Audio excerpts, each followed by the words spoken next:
Good morning class 8 बच्चों। Part 2 कृषि और सिंचाई में अभी तक हमने पढ़ा कि किस प्रकार कृषि कृषि जो क्षेत्र होता है, मतलब किसानों को किसान के जो खेत होते हैं, किस प्रकार का दूर दूर होने के बाद भी उनको एक स्थान पे चकबंदी के रूप में दे दिया जाता है। और सरकार ने हमारी किसानों की समस्याओं को सुधारने के लिए, उनकी समस्याओं को हल करने के लिए कौन सी राष्ट्रीय कृषि नीति बनाई थी। अब हम पढ़ेंगे कृषि में कि सिंचाई क्या होती है। तो बच्चों, आप कभी अपने घर पर गमलों में पौधों में पानी डालते तो आप क्या करते हैं? पौधों को सींचने के लिए क्या करते हैं? उसमें पानी डालते हैं, खाद डालते हैं। ये सभी हम अपने गमले में क्या करते हैं कि पौधा लगाते समय रोज़ पानी डालते हैं, खाद डालते हैं इसको, जिससे क्या है कि हमारा पौधा बड़ा हो जाए। उसी तरह किसान भी क्या करते हैं, अपनी फसल को उगाने के लिए और अच्छे अनाज का उत्पादन करने के लिए विभिन्न विभिन्न तरीक़ों का इस्तेमाल करते हैं, या सिंचाई के विभिन्न विभिन्न साधनों का इस्तेमाल करते हैं। किस तरीके से हमारे हमारे उपज को, हमारी फसलों को पर्याप्त मात्रा में पानी पहुंच जाए। तो आपने गांव में सिंचाई के कौन कौन साधन है? कृषि एवं सिंचाई बहुत आवश्यक है। कृषि के लिए क्या आवश्यक है? सिंचाई आवश्यक है। और चूँकि भारत में जो वर्षा की मात्रा और समय क्या है, दोनों ही अनिश्चित व असमान, मतलब कि कभी भी भारत में क्या है, कभी भी पर्याप्त मात्रा में वर्षा नहीं होती, या कोई उसका समय निश्चित नहीं, कभी ज़्यादा कभी कम। किसी क्षेत्र में बहुत ज़्यादा बारिश होती है, किसी क्षेत्र में बहुत कम बारिश होती है। कभी कहीं पे जुलाई में बारिश होने लगती है, कहीं पे पूरे साल बारिश होती है, जैसे मासेन, राम, चेरापूंजी वह जगह है। तो इस वजह से क्या है कि हमें सिंचाई के पर्याप्त साधन अपने पास उपलब्ध रखने होते हैं। तो साल में अच्छी फसल और एक से अधिक फसल उगाने के लिए की आवश्यकता होती है। क्या करना है कि जब हमें अधिक फसल उत्पादन करना होता है, या अनाज का अधिक उत्पादन करना होता है, या अच्छी फसल उगानी होती है, तो हमें किसकी आवश्यकता होती है? सिंचाई की आवश्यकता होती है। कुएं और तालाब सिंचाई के प्राचीन साधन है। पहले के समय के लोग, किसान क्या करते थे? कुएं से पानी निकाल के खेतों में डालते थे, या नहरों का पानी यूज़ करते थे।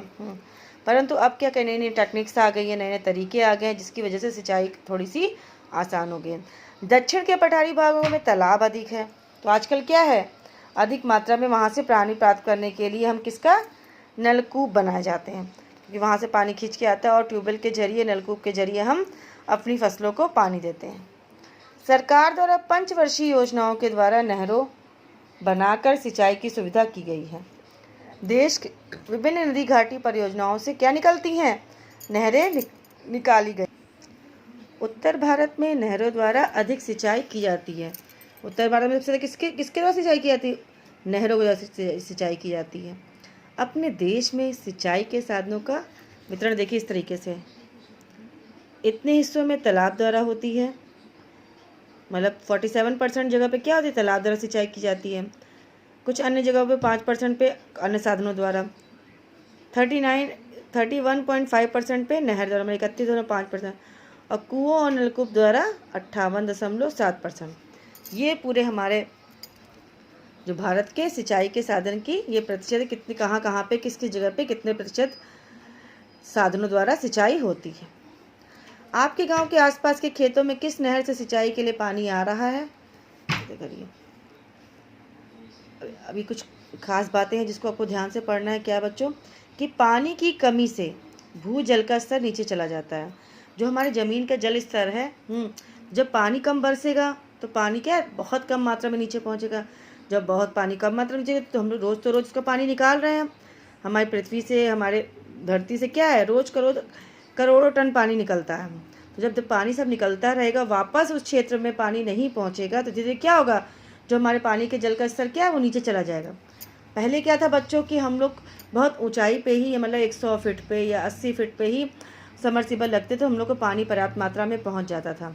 या नलकूप लगाते थे, या हैंड पाइप अगर गड़वाते थे, तो क्या होता था, बहुत ऊपर ही हम लोग को पानी मिल जाता था।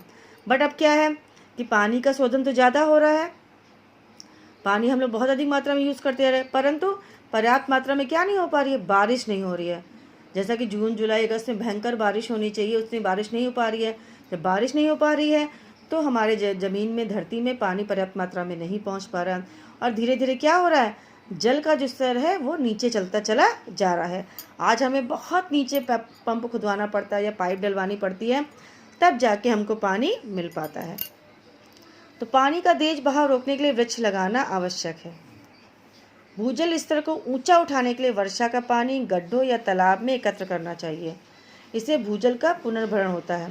कहने का मतलब क्या हुआ कि जैसे मान लीजिए बारिश हो रही तो हमने कुछ गड्ढा खोद दिया, वहाँ पानी भर गया, तालाब खोद दिया, वहाँ पानी भर गया, अपनी छत पे कुछ साधन इस्तेमाल करने के लिए लगा दिया, उसमें पानी भर गया, तो पानी क्या है, हम कई कामों में यूज़ कर सकते हैं। जिससे क्या होता है कि जो जल पानी ऊपर निकाला हमने वो वापस पृथ्वी को हमारे पुनः जल वो मिल जाता है। वापस क्या होता है कि पुनः वो जो जल है पृथ्वी को मिल जाता है। तो गांव में वर्षा के पानी को रोकने का कार्यक्रम स्वच्छ जल धारा के अंतर्गत सरकार और ग्राम पंचायतों के द्वारा सहयोग से किया जा रहा है। इसे हम क्या करते हैं, वर्षा का जल संचयन कहते हैं, रेन वाटर हार्वेस्टिंग कहा जाता है, कि जो हम वर्षा का पानी कहीं ना कहीं संचय कर लेते हैं, इकट्ठा कर लेते हैं, उसके बाद पुनः वह पानी किसी यूज़ में या पुनः वह पानी धरती में जाता है, इसको हम क्या बोलते हैं कि वर्षा का जल संचय कर लिया। ये देखिए इस तरीके से बच्चों हैंडपम्प के किससे क्षेत्रों में हार्वेस्टिंग की जाती है। वर्षा जल संग्रहण की गांव के क्षेत्र की पूरे गांव का तालाब बनकर इसमें वर्षा का जल इकट्ठा कर लिया जाता है। वनों की कटाई के कारण ही भारत का सबसे अधिक वर्षा वाला क्षेत्र जो चेरापूंजी है अब वो भी कम वर्षा वाला क्षेत्र हो गया है। पहले वहाँ पे 12 महीने, अब क्या है कि जो चेरापूंजी क्षेत्र था वहाँ पे क्या हो गया कि अब जो पूरे साल भर वर्षा होती थी अब वहाँ पूरे साल भर वर्षा नहीं हो पाती थी, इसीलिए अब वहाँ का क्षेत्र भी कम वर्षा वाला होने लगा। वहाँ का भूजल स्तर क्या होगा, धीरे धीरे नीचे चलता चला जा रहा है। आजकल सिंचाई की नवीन पद्धति ड्रिप सिंचाई या स्प्रिंकल सिंचाई भी प्रचलित है। टपक सिंचाई जिसको बच्चे बोलते हैं ड्रिप, जिसमें क्या होता है कि पानी की बूंद के द्वारा ही सिंचाई की जाती है। स्प्रिंकल सिंचाई मतलब स्प्रे द्वारा। देखिए ये स्प्रिंकल सिंचाई स्प्रे द्वारा, जैसे चाय में क्या, तो चाय में पानी की ज़्यादा आवश्यकता होती नहीं है, क्योंकि चाय में अगर ज़्यादा पानी हम डाल देंगे तो चाय की जड़ें क्या हो जाएंगी, गल जाएंगी। इसीलिए वहाँ पे क्या स्प्रिंकल सिंचाई द्वारा पानी सिंचाई की जाती है, जिससे हल्की मात्रा में पानी भी पहुँच जाए और फसल अच्छी हो। तो कुछ जगह पे स्प्रिंकल द्वारा, कुछ जगह पे ड्रिप पद्धति द्वारा सिंचाई हो रही है। सामान्यतः बागानी फसलें जैसे फल फूल शाक भाजी आदि की सिंचाई क्या होती है, टपक पद्धति द्वारा की जा रही है। जबकि खाद्यान्न जैसे गेहूं मटर इत्यादि फसलों की सिंचाई किसके द्वारा होती है, स्प्रिंकल पद्धति द्वारा की जाती है। यह दोनों पद्धतियां भारत में के मध्य पश्चिम में सूखा प्रभावित क्षेत्रों में प्रयोग की जा रही है।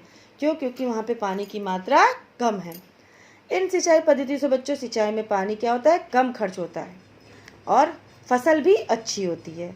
जहाँ पे पानी की कम आवश्यकता है वहाँ पे हम स्प्रिंकल सिंचाई विधि द्वारा सिंचाई करते हैं और उससे क्या होता है, पानी भी कम खर्च होता है और हमारी फसल भी क्या है, बहुत अच्छी होती है।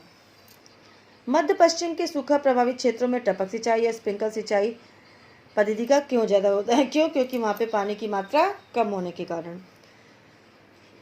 हरित क्रांति, वर्ष 1966-67 में हरित क्रांति के माध्यम से कृषि उत्पादन के क्षेत्र में क्रांतिकारी परिवर्तन आया।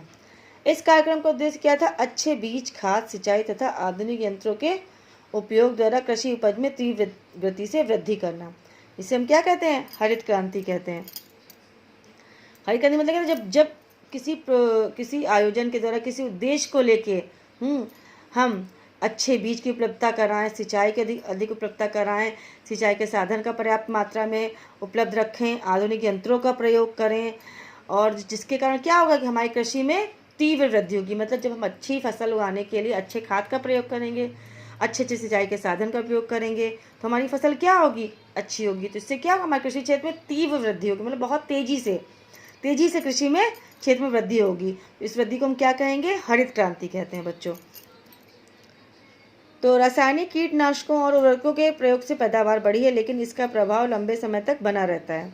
भोजन चक्र में जिस प्रकार प्राणी द्वारा इसका प्रयोग किया जाता है, यह रसायन उनको प्रभावित करता है।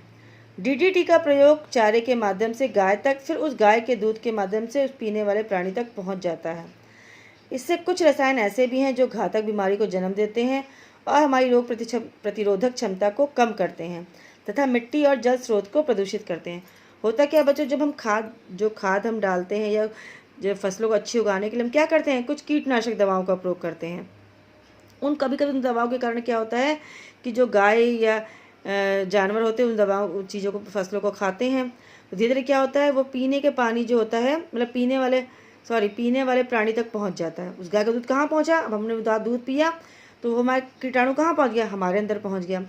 अब हमारे अंदर से क्या होता है कि जो रोग प्रतिरोधक क्षमता होती है, मतलब जो कीटाणु होते हैं जो बाहर कीटाणुओं से लड़ते हैं, बीमारी वाले कीटाणु से लड़ते हैं, उनकी क्षमता कम हो जाती है। और इससे क्या होता है कि मिट्टी और जल स्रोत भी प्रदूषित करते हैं।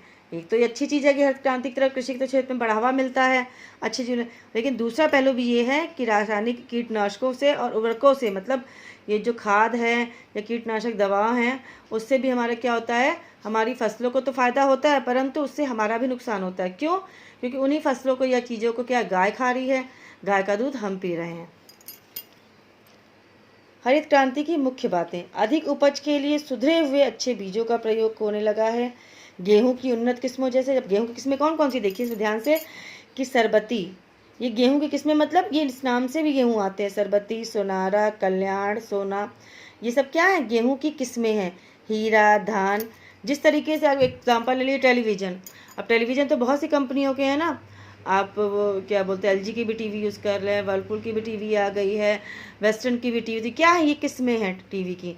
उसी तरीके से ये जो गेहूं की क्या किस्में हैं, सरबती, सोनारा, कल्याण, सोना, हीरा तथा धान।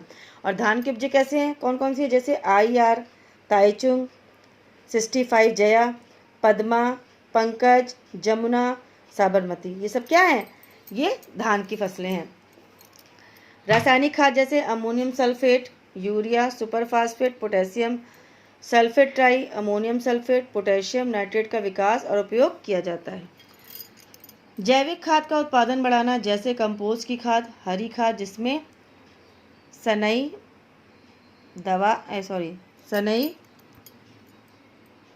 ढैंचा को सड़ाया जाता है, नीम की खली की खाद। अब जब जैविक खाद का मतलब होता है बच्चों जो खाद बनाई जाती है स्पेशल, जैसे कि सनई से ढैंचा को सड़ाया जाता है, सब्जियों को सड़ाया जाता है, सड़ जाती है जो उससे बनती है, नीम की खली से बनती है, ये क्या कौन सी खाद होती है, जैविक खाद होती है जो हम खुद बनाते हैं। खेती के लिए जैविक खाद सर्वोत्तम खाद होती है। रासायनिक कीटनाशक दवाओं का प्रयोग करना, फसलों की सिंचाई के लिए नलकूप, नहरों तथा तालाब आदि बनाने का कार्य किया गया है। कृषि यंत्र जैसे ट्रैक्टर, थ्रेशर आदि का भी प्रयोग करना है। इन सब के प्रयोग द्वारा बच्चों उत्पादन बढ़ाने का प्रयास क्या कहलाता है, हरित क्रांति कहलाता है। विभिन्न प्रयासों के द्वारा कृषि के क्षेत्र में तीव्र वृद्धि लाना, तेजी से वृद्धि लाना, विभिन्न खादों द्वारा, विभिन्न सिंचाई के साधनों द्वारा, विभिन्न टेक्निक्स के द्वारा, तकनीकी के द्वारा उत्पादन के क्षेत्र में वृद्धि लाना क्या कहलाता है, आपका हरित क्रांति कहलाता है। तो बच्चों आज का आपकी चैप्टर ये खत्म हो गया, लेसन सेकेंड जो कि था कृषि एवं सिंचाई। अब इसके प्रश्न उत्तर जो रह गए हैं ये आपको हम नेक्स्ट वीडियो में कराएंगे। आज बस इतना ही, इस पूरे चैप्टर को ध्यान से पढ़िएगा, क्योंकि इसमें जो शॉर्ट क्वेश्चन है वो लिखे नहीं है बट आपकी बुक से आएंगे। इस चैप्टर को ध्यान से पढ़ते हुए अपना सारा काम कर लीजिएगा और नेक्स्ट वीडियो में बस इसके क्वेश्चन आंसर करा देंगे तो आपका टेस्ट कोर्स खत्म हो जाएगा। आज बस इतना ही। थैंक यू बच्चों।